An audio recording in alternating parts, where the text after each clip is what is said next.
Muchas gracias, muy buenos días, amigas, amigos de los medios de comunicación. Le agradezco a Mayra Martínez que nos ayuda en la coordinación de esta rueda de prensa en el marco de las tareas que hace la Comisión Permanente. Quiero primero informarles que me reintegré a las labores del Senado de la República.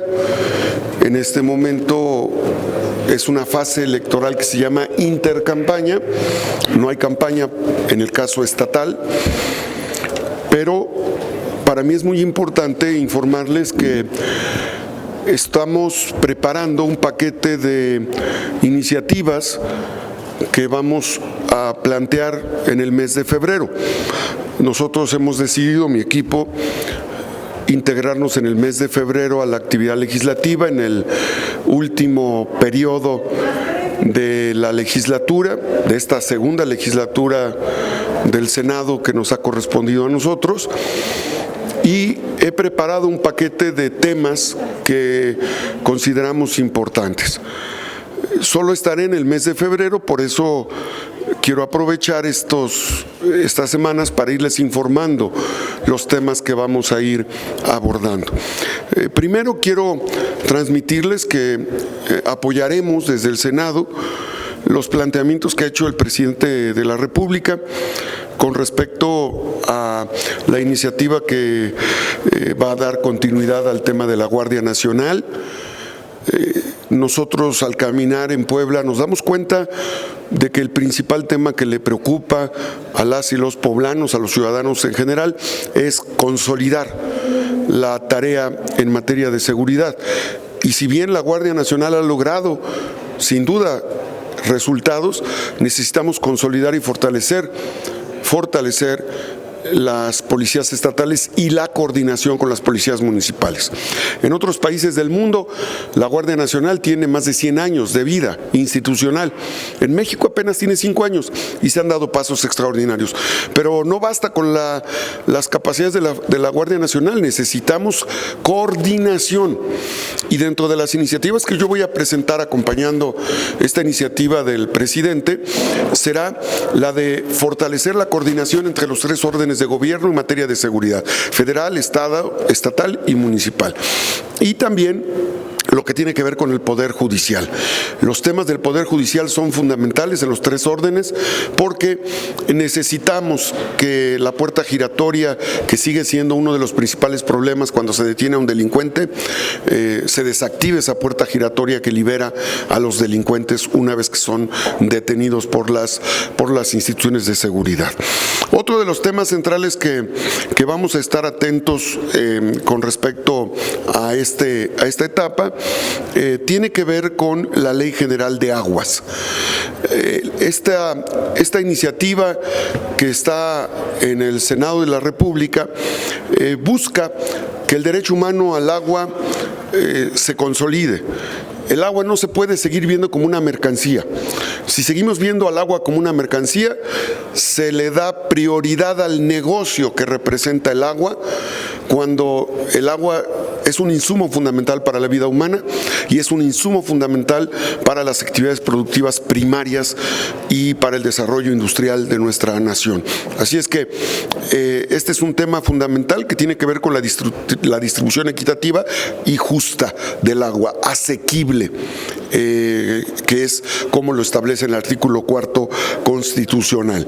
También quiero transmitirles que estaré muy pendiente en este periodo, en este mes. Tengo una agenda muy clara de trabajo coordinado con el presidente de la Junta de Coordinación Política del Senado, porque en el Senado aprobamos dos reformas muy importantes. Una, al artículo 4 constitucional, para equiparar el derecho humano, los derechos humanos, el derecho humano a la vida, con el derecho a la sobrevivencia de los ecosistemas. Esta es una modificación al artículo 4 constitucional que ya fue aprobado en el Senado, pero que necesitamos que la Cámara de Diputados la impulse para que logremos el aprovechamiento racional de nuestros recursos naturales, pero sobre todo la rehabilitación y la recuperación de los ecosistemas que han sido dañados por la acción humana. Y también otra iniciativa que está pendiente es la Ley de Economía Circular, y que tiene que ver con esta otra disposición que he comentado, y que tiene que ver con la salud, que tiene que ver con los depósitos de desechos al aire libre que hay en nuestro país, en nuestros municipios, en los estados. La Ley de Economía Circular, al entrar en vigor, generaría incentivos al sector privado y al sector público para el aprovechamiento. La Ley de Economía Circular tendría una respuesta muy clara a el colapso que hay de los rellenos sanitarios en todo el país. Los rellenos sanitarios en gran parte del estado de Puebla y del país están colapsados, porque hoy están bajo la tarea y la tutela municipal, igual que las plantas de tratamiento de aguas residuales. Estos dos grandes temas, las plantas de tratamiento de agua residual y los rellenos sanitarios, se convierten ya en un problema delicado de salud que implica la fauna nociva, que implica la propagación de enfermedades y que pone en contacto directo a los jóvenes, a los niños, por tiraderos que hay en las barrancas, en los ríos, y que convierte en contaminación ambiental. La Ley de Economía Circular y el rescate de los rellenos sanitarios tiene como propósito el aprovechamiento, en el caso de los desechos orgánicos, para los gases, para el aprovechamiento de gas, y para las compostas y lombricompostas para la recuperación de los suelos. Y en el caso de los plásticos, en el caso de los minerales, de los metales, los vidrios y el papel, para su reutilización. El plástico se puede reutilizar para hacer contenedores y el papel obviamente se puede reutilizar.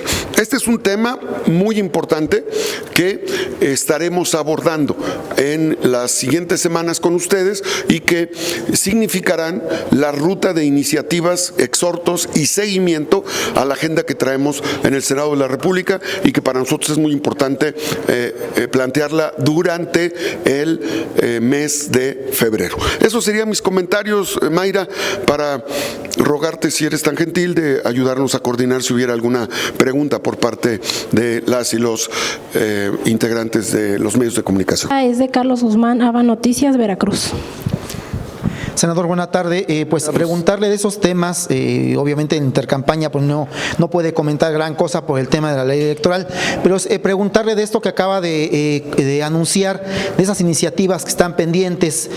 ¿Confía en que sí se puedan salir en este mes y fracción que le sobra para pues, ya comenzar la otra etapa?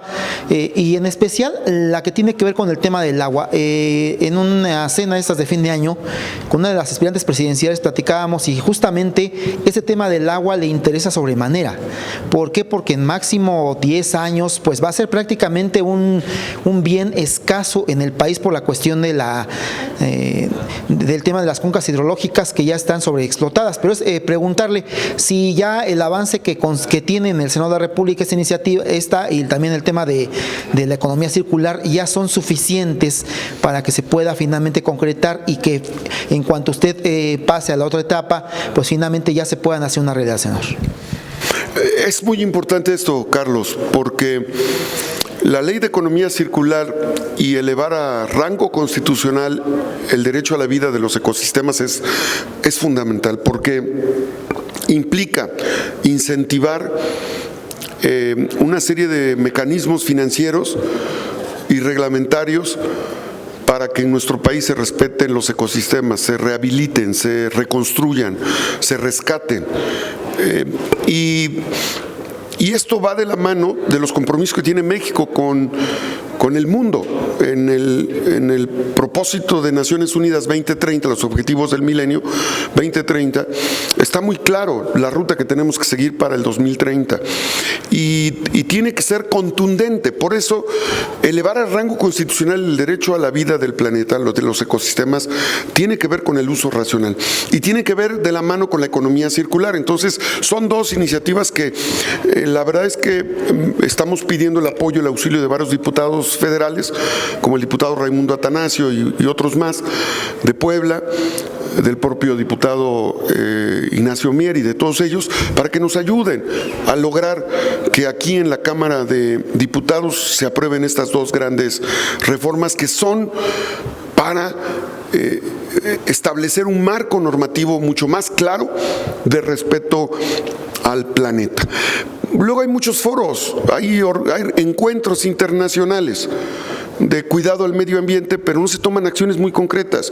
Y estas son acciones muy concretas que implica legislar para la protección de los ecosistemas y para incentivar. Imagínense lo que representa que en cada municipio del país existan reciclados de desechos orgánicos e inorgánicos.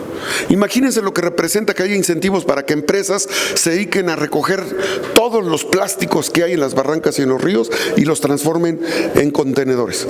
Imagínense lo que representa que en lugar de ir a tirar millones de toneladas de desechos agropecuarios que se mezclan, que se contaminan, que son tirados en las barrancas, por ejemplo, por poner un solo ejemplo, las vísceras de los animales en los rastros. Todas esas vísceras, todos esos desechos de los rastros van a las barrancas. Con la putrefacción de esas vísceras se generan ecosistemas y plagas que se convierten en bacterias y virus que, al estar expuestas al aire libre, llegan a los niños, a las mujeres. Hay procedimientos en la economía circular que permite que esas vísceras se conviertan incluso en alimento para perros, para gatos, se reutilicen. O incluso desechos orgánicos, como los desechos de las verduras, de las legumbres, se convierten con tratamiento que hace la Universidad de la Narro, la Universidad Chapingo, la Benemérita Universidad Autónoma de Puebla, el Politécnico Nacional que ya llegó a Puebla. Todos estos elementos van a permitir que se logre hacer compostas y lombricompostas que enriquecen los suelos por la erosión. Entonces, es un ganar-ganar para el sector agropecuario, para el sector industrial y para la población en general. Ahora bien, la ley de economía circular se tiene que aprobar porque implica incentivos fiscales, subsidios y apoyos. Pero si no lo hacemos nosotros, afortunadamente ya hay empresas, empresarios y organismos comerciales que lo están haciendo. Pongo dos ejemplos. Tepeaca.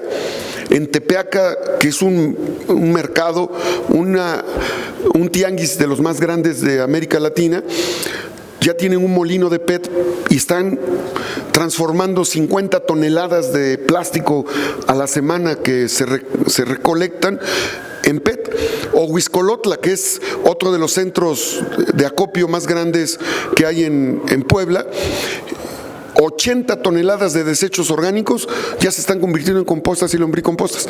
Pero ellos han hecho un esfuerzo individual que lo hemos impulsado nosotros. Se tiene que convertir en una ley para que de una acción voluntaria se vuelva una acción pública, una política de Estado, porque no es una política pública, una política de Estado que se institucionaliza con una ley y que va a rescatar auténticamente al planeta y que va a generar salud. Es un tema muy importante, yo creo en eso, y durante este mes lo vamos a impulsar, como lo hemos estado haciendo en otros ámbitos de nuestras responsabilidades públicas. Ya para terminar, senador, el tema de la cannabis, comenzó la legislatura, la anterior legislatura en el Senado, pues justamente con ese tema, lo traía también la ministra Olga Sánchez Cordero, pero pues tal parece que se congeló, se metió a la congeladora. No sé si finalmente se pueda obtener lo que se pretendía al inicio, de que el tema medicinal, el tema de consumo recreativo, pues finalmente se dé, ya que, bueno, usted era testigo, lo teníamos en el Senado afuera, con el consumo que a veces era impropio, insano, pero finalmente es un reflejo de que se necesita una legislación en la materia. Finalmente, ¿en qué va ese tema, senador? Gracias. Bueno, el Poder Judicial, a través de la Suprema Corte de Justicia, ha dictaminado en esa materia. Yo hago un llamado respetuoso para que se analice el tema del cáñamo. El tema del cáñamo, que es el carrizo, que no tiene función psicotrópica y que yo respeto la resolución de la Corte, el cáñamo sirve para producir papel. Y esa sería una alternativa muy importante para dejar de destrozar los bosques. La tragedia del bosque es la tragedia de la ciudad, porque todo el ciclo de recuperación de agua se rompe cuando destruimos el bosque. Entonces, con el cáñamo se puede producir papel, se puede producir plástico, se puede producir alimentos, se pueden producir textiles, se puede producir material de construcción, se puede producir biocombustible con el cáñamo, el carrizo. Y tan solo para el sector agropecuario, una hectárea de cáñamo es equivalente al valor en proporción 7 veces más que una hectárea de maíz o de trigo.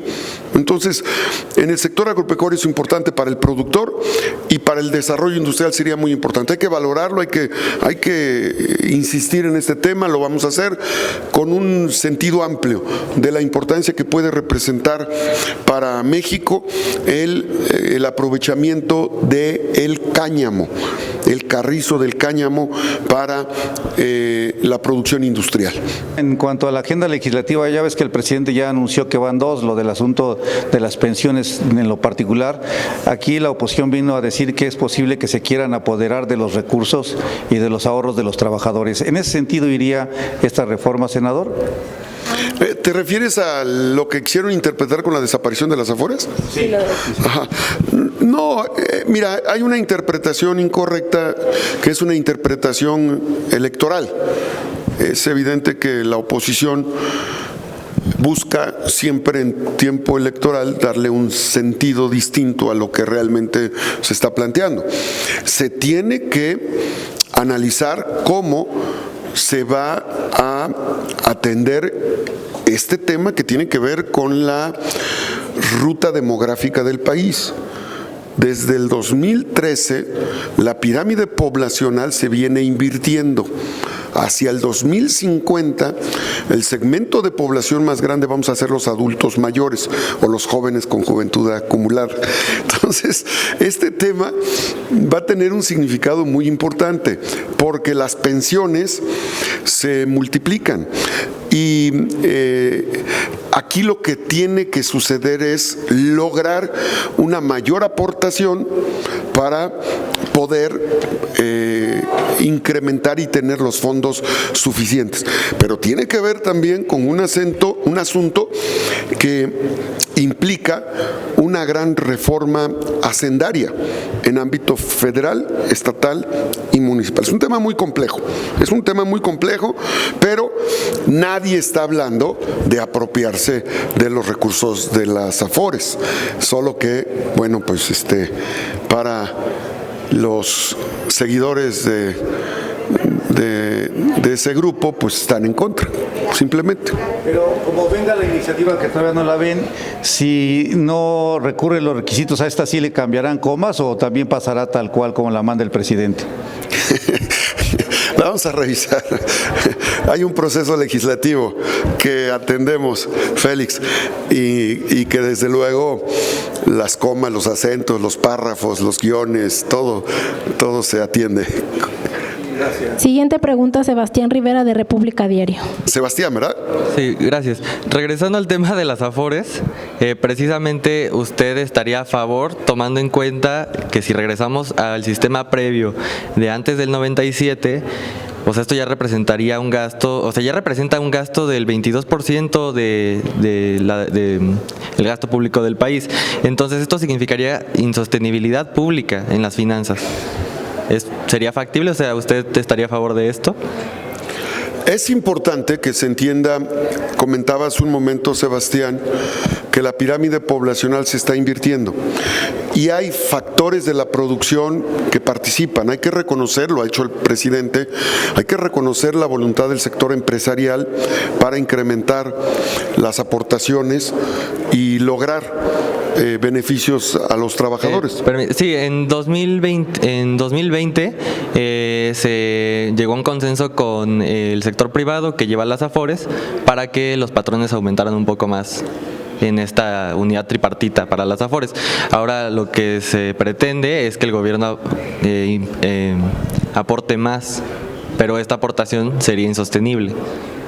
Sí, hay que entender, a eso voy, que para que existan este tipo de incrementos, el sector público y el sector privado tienen que trabajar para lograr que estos recursos se puedan canalizar. En este momento está terminando un sexenio, está cerrando un sexenio. Yo veo complejo, que al cierre de un sexenio se pueda atender un tema de esta magnitud. Se tienen que sentar las bases. Y sentar las bases implica hacer una revisión hacendaria de fondo, que tiene que ver con la capacidad tributaria, que tiene que ver con los ingresos del país. Todavía hay temas pendientes por ahí que implican mayor captación de recursos. Yo lo he dicho con respeto, pero esto genera ruido. Por ejemplo, las aportaciones que dan los bancos. Yo voy a decir esto y espero que no se vaya a paralizar la bolsa de valores, pero el sistema financiero en México tiene, sin duda, una condición de privilegio en nuestro país y necesitan aportar más para que podamos esos ingresos distribuirlos a temas como el tema laboral, los derechos laborales, las pensiones, las jubilaciones. Ese es un sector. Otro sector que ha sido privilegiado en nuestro país es el sector minero. También, si yo lo digo, en este momento, pues puede generar ruido. Pero se trata de que la riqueza del país se distribuya de manera correcta. Se trata de que la riqueza de nuestra nación permita el desarrollo de todos. El gobierno está haciendo su parte. Se acabaron las condonaciones de impuestos. Los bancos no pagaban impuestos, empresas transnacionales no pagaban impuestos. Esto nos representa ingresos por más de 50,000 millones de pesos anuales, pero no es suficiente. La dinámica poblacional, la pirámide poblacional, al invertirse, va a requerir de toda una reforma hacendaria que permita una mayor captación de recursos. Entonces, ese es el tema. No basta con una aprobación de modificación al fondo para la atención a las pensiones, porque lo importante es saber de dónde vas a obtener esos ingresos. Entonces, es un tema muy complejo que requiere del acuerdo del sector público, del sector privado y, desde luego, de todos los factores de la producción. En este caso, Sebastián. Una última pregunta de Tania Damián, de Ángulo 7. Buenas tardes, senador. Hola, paisana. Dos preguntas. La primera es, habla de su agenda legislativa, varios temas importantes. ¿Cómo se coordinará con la Cámara de Diputados para ese tema? Y la segunda es un tema nacional. ¿Cuál es la opinión de que ayer no se ratificó a Ernestina Godoy, quien buscaba seguir al frente de la Fiscalía de la Ciudad de México? Serían esas dos preguntas, por favor. Hay una plena coordinación a través de las juntas de coordinación política, tanto de la Cámara de Diputados como de la Cámara de Senadores. Hay un programa de prioridad legislativa. Hay temas que diputados nos han enviado al Senado para que nosotros le demos salida y lo vamos a hacer. Y hay temas que el Senado ha enviado a Cámara de Diputados. Bajo esa ruta vamos a insistir en estos dos grandes temas que los tienen en agenda: la Ley de Economía Circular y la reforma al artículo 4 constitucional en materia de derechos de sobrevivencia de los ecosistemas del planeta. Con respecto al tema de la fiscal Ernestina Godoy, yo quiero decirles que la conozco personalmente. Ella fue compañera diputada federal, es una mujer que tiene fama pública, prestigio, es una mujer que ha combatido la corrupción y que precisamente por combatir la corrupción, por poner en evidencia el saqueo, las conductas irregulares, el aprovechamiento, el abuso del poder de autoridades relacionadas con el PAN, pues obviamente fue rechazada precisamente por eso. Es una venganza político-electoral, partidista, que hace Acción Nacional y bueno, pues se metieron con la generación equivocada, ¿no? Dice alguien por ahí. Senador, solo abundando un poquito, en esta coordinación con Cámara de Diputados, ¿cuál es el papel de Ignacio Mier Velasco, que es el coordinador de la Jucopo acá en la Cámara de Diputados? Pues es muy importante, yo estoy en comunicación con él y yo estoy seguro que nos va a ayudar para que estas iniciativas, sé que está trabajando en coordinación con Eduardo Ramírez, que es el coordinador de la Junta de Coordinación o su par en el Senado, y va a ser muy importante la labor del diputado Ignacio Mier para impulsar estas iniciativas que están pendientes. También va a ser muy importante el papel de Eduardo Ramírez para impulsar las iniciativas que tiene, ya son minutas, que tiene la Cámara de Diputados en el Senado, para que se destraben en el Senado y para que también se destraben en Cámara de Diputados. Yo creo que los dos son extraordinarios legisladores que van a ayudar a que estas iniciativas que están pendientes, tanto en diputados como en el Senado, se materialicen. Muchas gracias. Concluye rueda de prensa, senador. Una más.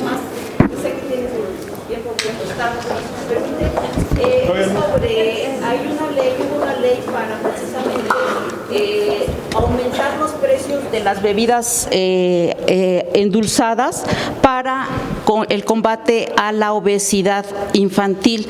Quiero saber en qué ha quedado, si realmente se han hecho algunos programas para incidir en a partir de los impuestos que se cobraron a estos alimentos.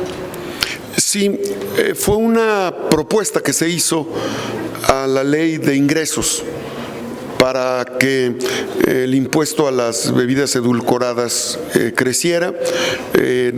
Ese tema año con año se analiza.